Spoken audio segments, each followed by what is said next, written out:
Welcome. This video is part of the Reopening Archives, Libraries, and Museums project, or REALM. This has been excerpted from a webinar which was offered on October 8, 2020, and includes a presentation as well as some questions from participants at the end. Our guest speaker is Bexx Caswell-Olson, who is the Director of Book Conservation at the Northeast Document Conservation Center, or NEDCC. Bexx will share some information about how her organization approaches issues such as disinfection of materials to prevent the spread of COVID-19. Please keep in mind that Bexx is sharing the experience and expertise of her organization and that these are not recommendations from the REALM project. As more information becomes available about COVID-19, the approach and methods for disinfection may change in response to this information. It's important to stay informed and current about changes to the research. And with that, here's Bexx. Hi, thank you. So I am Bexx Caswell-Olson, the Director of Book Conservation at the Northeast Document Conservation Center, and today I want to talk to you about disinfecting books and other collections materials and kind of talk about some pros and cons of different methods and how some of these things can potentially be damaging to our collections materials. So as you can imagine, disinfecting collections materials is a question that we've been getting a lot here at NEDCC, and in response to that, we decided to release a formal publication on this topic as part of our series on preservation leaflets. So preservation leaflets are a free series of publications on our website, and so if you head over to nedcc.org, this is what the landing page looks like, and I have a nice big red arrow pointing to the button for preservation leaflets. So leaflet 3.5 is called Disinfecting Books and Other Collections, and there are lots of other great leaflets on this page. Again, they're all free in both HTML, and many of them are also available as printable PDFs, and I'll be referencing a couple of these today. So before I jump in and start talking about some different disinfection methods, I want to talk quickly about what causes damage to our collections materials. This list that you see here is adapted from the Canadian Conservation Institute's Agents of Deterioration, and they have a great website that goes into greater detail on each point if you're interested in reading more. But so the 10 agents of deterioration would include physical damage, so things like improper handling, theft and vandalism, fire, water, pests, pollutants, so things like chemical exposure or poor air quality, light, temperature, so extreme highs and extreme lows, humidity, again, extreme highs and extreme lows, and improper storage. And you'll notice that I've highlighted items 6 through 9, and those are the things that are going to come into play today as we talk about different disinfection methods. So I think by now we've all heard the advice that we should be regularly sanitizing high-touch surfaces, so doorknobs and things like shared equipment, so maybe your self-checkout stations, tables, etc. So yes, definitely, please keep doing that. But maybe let's think twice about using cleaning products on our collections materials. While I can't recommend a specific cleaning product just because there are so many different things out there, I can recommend that you consult EPA's list and disinfectants for coronavirus when you're trying to select a cleaning product. All of these products on this list have been tested and verified to be effective against coronavirus, and so any of these things are safe to use for that purpose. Right now it's really hard to find certain things, and availability can really vary, but if you have the ability to be discerning when choosing a product, I would say pay attention to the contact time listed in the far right-hand column. So times can range from 30 seconds to 10 minutes, and again, if you have the ability to be a little bit choosy, try to go with something that has a shorter contact time. And if you can be even more discerning, I might try to select a product that's free from artificial fragrances or dyes. Something that I really want to point out, though, is that these products on this list have only been approved for use on hard, non-porous surfaces, so things like tables and doorknobs, but not on porous surfaces like cloth or paper. So again, if you're using these things in a setting with archival materials or rare books, for instance, to disinfect tables, I would say any of these products are safe to use. Just make sure that your surface is 100% dry before you set down any collections materials. So thinking about that list, the agents of deterioration, I would classify a liquid cleaning product as both a pollutant because it is a chemical and as a humidity risk because it can introduce moisture to an object. Many cleaning products will contain harsh chemicals like bleach, hydrogen peroxide, chlorine, ammonia, etc. And these chemicals can cause moisture damage, accelerate aging and embrittlement of materials. They can actually break down the cellulose in paper and cloth and weaken those over time. They can cause staining, discoloration, bleaching, or even remove color from leather, cloth, or paper. So a little bit just because I wanted to prove a point, I decided to test out a couple different cleaning products and how they would respond to book cloth. So I chose some book cloth that we have here at the center, and all three of these cloth samples meet the standard for library binding, meaning that they are both color fast and water resistant for up to 10 minutes of exposure. So the first thing I wanted to do was put that water resistance to the test, and I took a wet paper towel, and it was pretty wet, and I scrubbed pretty hard, like I was having a bad day on these samples, and I was not able to get any color off whatsoever. The water just really beat it up and evaporated. Then I tried some bleach-free disinfecting wipes, and the active ingredient in these is ammonium chloride, and I was really surprised by how much color came off almost immediately, especially on the orange cloth in the middle. And I also noticed that the disinfecting wipes leave like a foamy, sticky residue, which I really didn't care for. Then I tried a 70% solution of alcohol and water, which is what we're using here at the center to clean tables and shared equipment in between uses. And so if I had to recommend a cleaning product, that's what I would recommend. Again, I was really shocked by the amount of color that I was able to pick up with this very, very quickly without really scrubbing.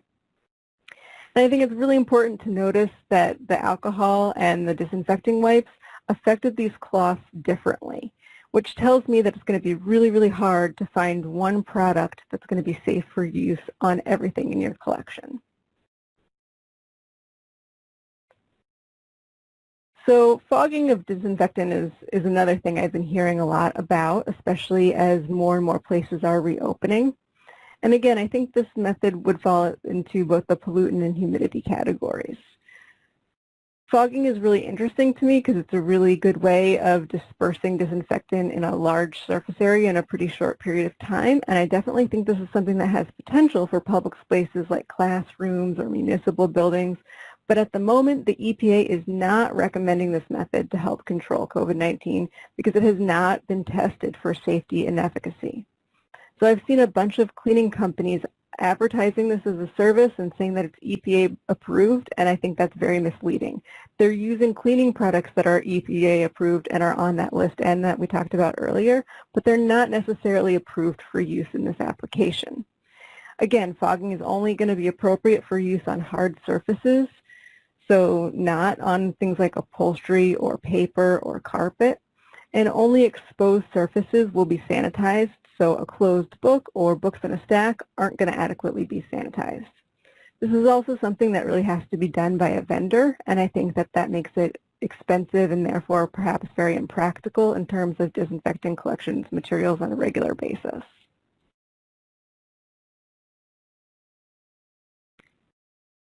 So the next thing I want to talk about is ultraviolet light, or UV. And there are three different kinds of UV. There's UVA, UVB, and UVC. UVC is the most effective for disinfection, but direct exposure to your skin or your eyes can cause burning. UVC lamps also generate ozone, and ozone is considered a pollutant, and it's damaging to human health in terms of your respiratory, cardiovascular, and central nervous system. So you really want to limit your exposure. UVB, you can remember that the B stands for burning. So this really penetrates deep into your skin and your eyes, and exposure really greatly increases your risk of skin cancer and cataracts. And then there's UVA. UVA, the A is for aging, and UVA really increases your risk of skin cancer, advanced aging, wrinkles. It's also considered 1,000 times less effective for disinfection. So while we know that UV can potentially be used as a sanitation method in some instances, we still need to do some more research to know how effective it is against SARS-CoV-2. I do think it makes sense potentially in a laboratory or clinical setting, but we want to make sure that we're keeping ourselves and our employees safe. I've seen a lot of different UV products being sold on the market, and I think that handheld products are probably unlikely to be strong enough to adequately sanitize materials. And again, there's some really serious human health concerns that you want to take into account. The FDA has a great website that tells you all of this and more, and I think we can put a link to that in the chat if you're interested to do some more reading. I also want to say I've seen some libraries and archive suppliers selling these large enclosed UV sanitation machines, and I think that's interesting, but again, we don't really know how much UV exposure is needed for this particular virus. And I couldn't find information from these manufacturers about the exact dose of UV that these machines are subjecting your materials to, and so that's a red flag for me. They also happen to cost, between $1,000 and $6,000, which is just out of reach for a lot of institutions. And then again, just like fogging, that only surfaces that are getting direct contact with light are going to be disinfected, so a closed book or books in a stack is not going to be adequately sanitized. We also know that UV causes damage to collections materials. So the photo on this slide is a great example. This book was open and on exhibit in an area where it got both artificial light and direct sunlight. And the page that was on exhibit is much darker and discolored compared to the pages below. It even feels drier and more brittle, and that's just from some daily UV exposure. The UV sanitation lamps, they're also sometimes called germicidal lamps, they emit a much higher and more concentrated dose of UV. It's much more damaging than just your daily sun exposure.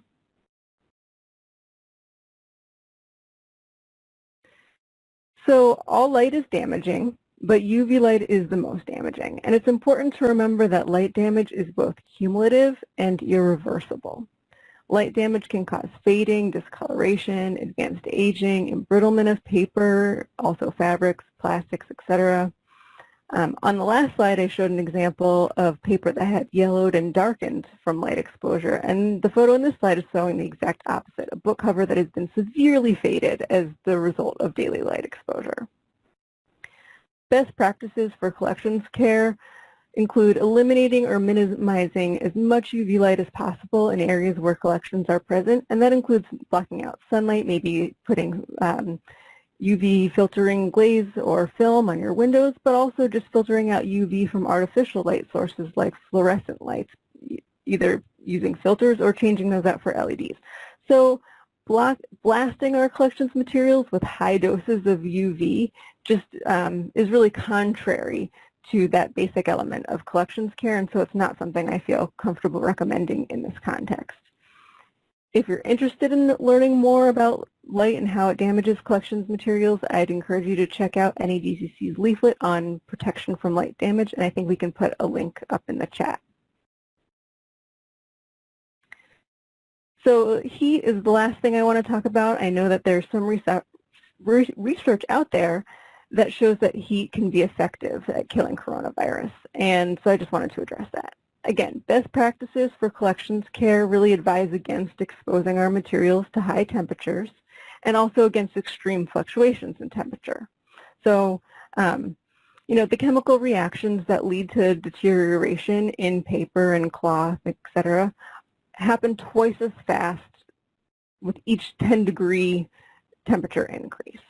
And exposure to heat can cause advanced aging, discoloration, distortion, embrittlement of paper, and adhesives in the binding process can also soften or melt or shrink as temperature fluctuates. I don't really think that heat treatment is practical for most library, archive, museum settings for a variety of reasons, but just for fun, I decided to bake some books in NEDCC's lab oven to see what would happen. I found a literature review in the Review of Medical Virology, and I think we can probably share a link to that article if people are interested. And this article suggests that exposure to 60 to 75 degrees Celsius for 3 to 20 minutes is sufficient to kill coronavirus. So just for reference, 65 degrees Celsius is about 149 degrees Fahrenheit. So I put a couple books in our oven at 65 degrees Celsius for 3, 5, and 20 minutes. And after 3 minutes, I definitely noticed warping. At 5, that was much worse. At 20, it's very much noticeable. I will say that both of the books flattened out when they cooled down, but when I checked on them the next day, the paperback binding, the adhesive had totally failed. The heating and cooling caused it to crack. So this could be very, very damaging to our materials, and again, I just don't think it's a super practical solution for most institutions. So if I'm not recommending things like cleaning products, UV, heat, what do I recommend? Well, because all these other disinfection methods do have the potential to cause damage, NEDCC is recommending quarantining materials over other disinfection methods. Quarantining materials is safe, both for people and for collections. It is something that we know to be effective. The virus will die naturally on its own after a period of time.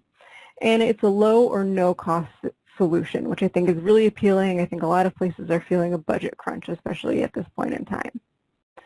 And then I would say, all of that aside, the very, very best thing you can do to protect yourself, your staff, your patrons is to practice good personal hygiene, disinfect high-touch surfaces regularly, wash your hands, and wear a mask. So I know that was a lot of information that I just threw out there in a pretty short period of time. It's a lot to digest, so I'm happy to take questions at the end of the session, or you can email me directly at bcaswell@nedcc.org. I would love to hear from you. Thanks for having me today. Thanks, Bexx. We really appreciate it. There were just a few questions that came through, and one of them was just, how do you know if you have UV lights? And just to clarify, a UV light would be something that you purchase separately. Most offices have, fluorescent lights or regular incandescent lights. A UV light treatment is something that is used in a very specific circumstance. You can buy materials that have them, but you wouldn't normally have them in your office as part of your general operations. Definitely not, although there is UV in both fluorescent and incandescent light. It's not necessarily going to be as harmful, but yes, a UV lamp is a specific lamp that you would have to buy. Great. And one of the things I think it's important, when we're talking about, we have different types of institutions that are part of the project's core audience, and some libraries may have, I would say, you really have to consider what your collection is, and if there's more of a risk tolerance for some damage to the material, if it's more of a popular fiction, that may change your approach, and it's something else to consider. If you're not concerned about preservation and conservation in the long term. Does that sound realistic? Yeah, absolutely. If you're thinking about circulating collections that have a finite lifespan, after a few years you're planning to withdraw those, then I would say don't worry as much about causing damage that's going to show up over time. But if these are part of your permanent collection or research collection, rare or archival materials, that's something you definitely want to take into consideration. Great, thank you.